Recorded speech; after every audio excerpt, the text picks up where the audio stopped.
Welcome to Sonwar associate channel. आज का हमारा टॉपिक है सिलेबस फॉर एआईबी 19। एआईबी 19 का सिलेबस हम आज डिस्कस करने वाले हैं। हम जिसकी एग्जाम देने वाले हैं उसका सिलेबस हमें पता होना चाहिए। और इधर एआईबी की एक खासियत ये है, एक बहुत अच्छी बात है कि जो सब्जेक्ट इन्होंने दे रखे हैं उनमें से वो कितने मार्क्स के क्वेश्चन पूछेंगे वो उन्होंने तय कर रखा है। इससे एक मार्क्स ज्यादा या एक मार्क्स कम के क्वेश्चन उस लो में से नहीं आते। जितने उन्होंने मार्क्स कह रखे हैं उतने क्वेश्चन आते हैं। तो चलिए डिस्कस कर लेते हैं सारा सिलेबस। पहला सिलेबस में टॉपिक है कॉन्स्टिट्यूशन लॉ, जिसमें से एएमपी में 10 मार्क्स के क्वेश्चन आते हैं। अभी दोस्तों कॉन्स्टिट्यूशन लॉ की बैरिक्स आती है, लेकिन वो बड़ी है। कॉन्स्टिट्यूशन लॉ हमारा इतना बड़ा है कि हम उसे पूरा कभी पढ़ नहीं पाएंगे जल्दी से, उसमें बहुत टाइम लगेगा। तो 10 क्वेश्चन आप डायरेक्ट लेके जाओगे, फिर भी कॉन्स्टिट्यूशन में से 10 मार्क्स आप पूरे कवर नहीं कर पाओगे। उसमें से आप कैसे क्वेश्चन कवर कर पाओगे?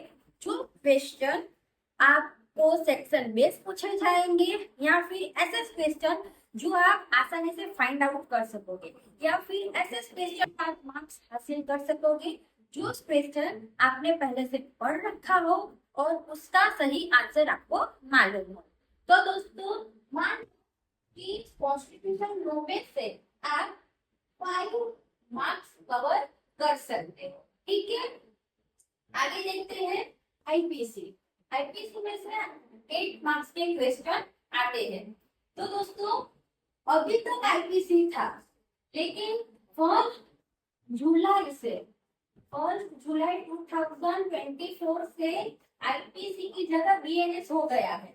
तो अभी हो सकता है कि एआईपी एग्जाम में आईपीसी की जगह बीएनएस नए कायदे से क्वेश्चन आ सके। तो हमें दोनों की तैयारी करनी पड़ेगी जब तक एक नहीं ले लेते वो लोग कि कौन सा एक्ट एआईबी में आएगा। बिल्कुल भी घबराने की जरूरत नहीं है। आईपीसी जैसा ही बीएनएस है, सिर्फ कुछ फेरफार हो चुके हैं, क्या क्या फेरफार हुए हैं तो उसके रिलेटेड हमने वीडियो डाला है। तो आईपीसी की जैसी आती थी वैसे ही बैलेट बीएनएस की भी उपलब्ध है बाजार में। उसमें से 8 मार्क्स के क्वेश्चन आएंगे और पूरे के पूरे 8 मार्क्स के क्वेश्चन आप डायरेक्ट से कवर कर सकते हो। फिर है सीआरपीसी। सीआरपीसी को रिप्लेस किया है बीएनएसएस और उसमें से 10 मार्क्स के क्वेश्चन आएंगे। तो आप 10 मार्क्स के क्वेश्चन कवर कर सकते हो पूरे। फिर है सीपीसी। सीपीसी में से भी 10 मार्क्स के क्वेश्चन आने वाले हैं, उसकी भी बैलेट अवेलेबल है। फिर बात करते हैं इंटरसेट की, उसको रिप्लेस किया है बीएसए में और उसमें से 8 मार्क्स के क्वेश्चन आएंगे। आप 8 मार्क्स कवर कर सकते हो डायरेक्ट। फिर बात करें एडीआर आर्बिट्रेशन। तो दोस्तों एडीआर और आर्बिट्रेशन की बैलेट की बात करें तो आर्बिट्रेशन की बैलेट आती है, लेकिन उसमें से आप पूरे 4 मार्क्स के क्वेश्चन सॉल्व नहीं कर पाओगे। उसमें से अगर सेक्शन वाइज क्वेश्चन होता तो आप वो कर सकते हो, या फिर ऐसा क्वेश्चन जिसका आंसर आपको पहले से मालूम है तो आप वो कवर कर सकते हो। तो आप आसानी से 4 में से 2 सही कर सकते हो। फिर बात करें फैमिली लॉ। इधर फैमिली लॉ में हिंदू मैरिज एक्ट, मुस्लिम एक्ट, अडॉप्शन, मुस्लिम सारे के सारे एक्ट जो फैमिली लॉ की बैलेट में हो, ऐसी फैमिली लॉ की बैलेट आपको सब में लेके जानी पड़ेगी और उसमें से आएंगे 8 मार्क्स के क्वेश्चन। आप पूरे के पूरे 8 मार्क्स के क्वेश्चन बैलेट से कवर कर सकते हो। फिर पीआईएल, उसमें से 4 मार्क्स के क्वेश्चन आएंगे।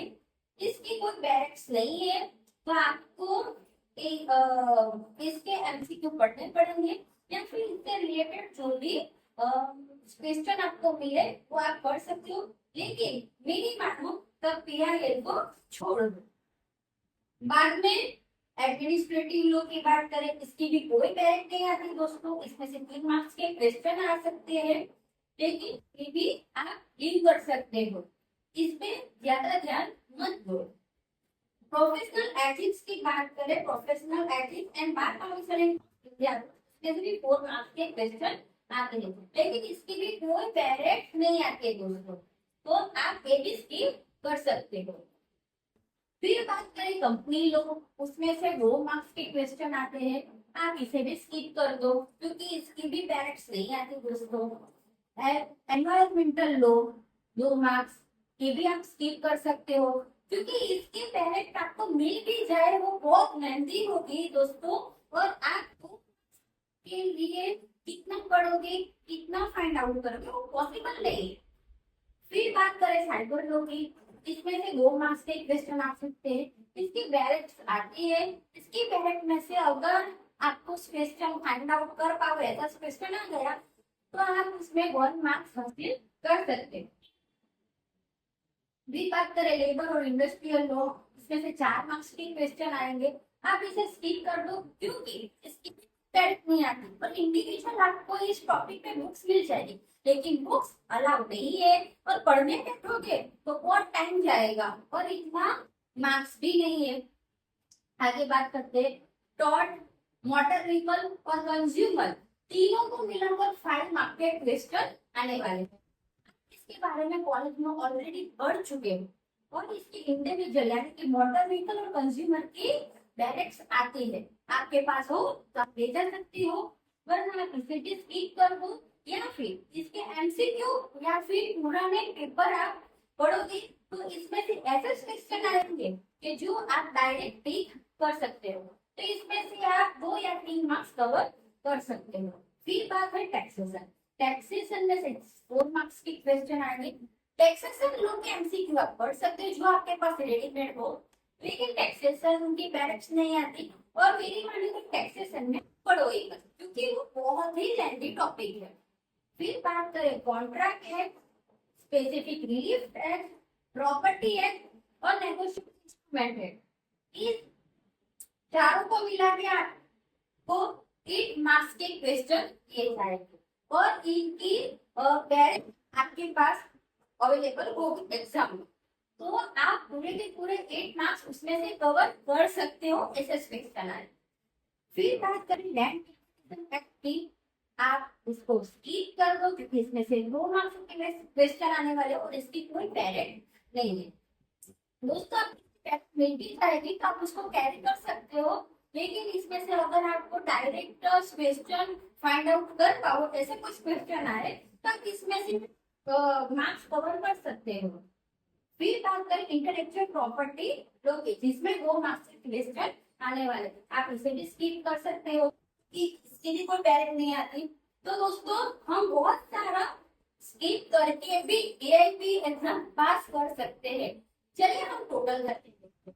मान लो कॉन्स्टिट्यूशन में 5 मार्क्स, फिर आईपीसी में 8 मार्क्स, सीआरपीसी में 10 मार्क्स, सीपीसी में से 10, एविडेंस में से 8, एडीआर एप्लीकेशन में से 2, फैमिली में से 1, फिर हमने सारा स्किप कर दिया, फिर साइबर लॉ में से 1, फिर टोट मोटर व्हीकल कंज्यूमर में से 2, कॉन्ट्रैक्ट एक्ट के जो पार्ट्स है उसमें से 1। अगर हम इसका टोटल करेंगे तो देखते हैं कितना होता है इसका टोटल। अब इसका टोटल करके देखो, आपने टोटल करके देखा, आप इसमें से आप इतना सारा स्किप करोगे ना फिर भी आप 100 मार्क्स की क्वेश्चन पेपर में से लगभग 55 से 60 मार्क्स कवर कर सकते हो। और दोस्तों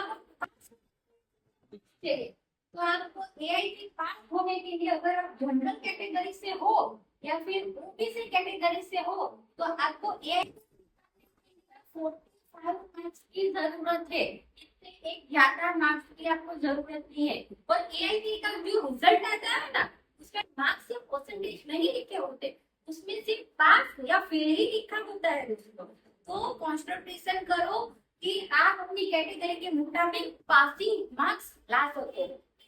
अगर आप एससी या एसटी से बिलोंग करते हो तो आपको पास होने के लिए 40 मार्क्स लाना आवश्यक है।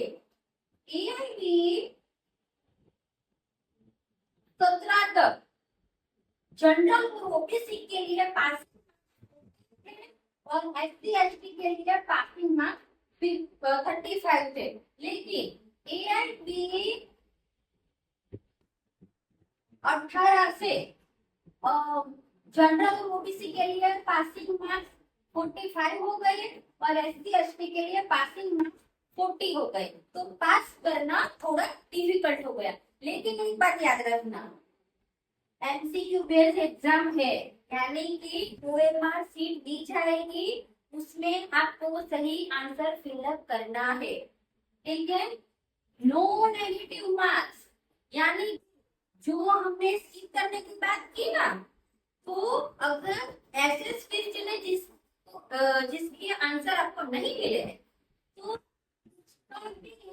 में से कोई ना कोई विकल्प आप यूज करके आओ, मार्क करके आओ, क्योंकि कोई नेगेटिव मार्क्स तो है नहीं, तो कुछ घाटा होने वाला नहीं है। लेकिन अगर कुछ सही हो गया, अंधेरे में तीर लगाया और सही हो गया, तो कुछ नुकसान तो होने वाला नहीं है, लेकिन फायदा होगा। तो नो नेगेटिव मार्क्स के कारण एक भी क्वेश्चन आपको स्किप नहीं करना है। आपको नहीं आया, नहीं मिला, फिर भी ABCD में से कोई एक आप भर के आओ। Parents without short notes और comments are allowed। आप अपने साथ AIT एग्जाम में ऐसे पेरेंट्स ले जा सकते हो जिसमें कोई शॉर्ट नोट्स ना दी गई हो और ना ही कोई कमेंट्स दिए गए हो। Parents print out also available. आप पेरेंट की प्रिंट आउट भी ले जा सकते हो।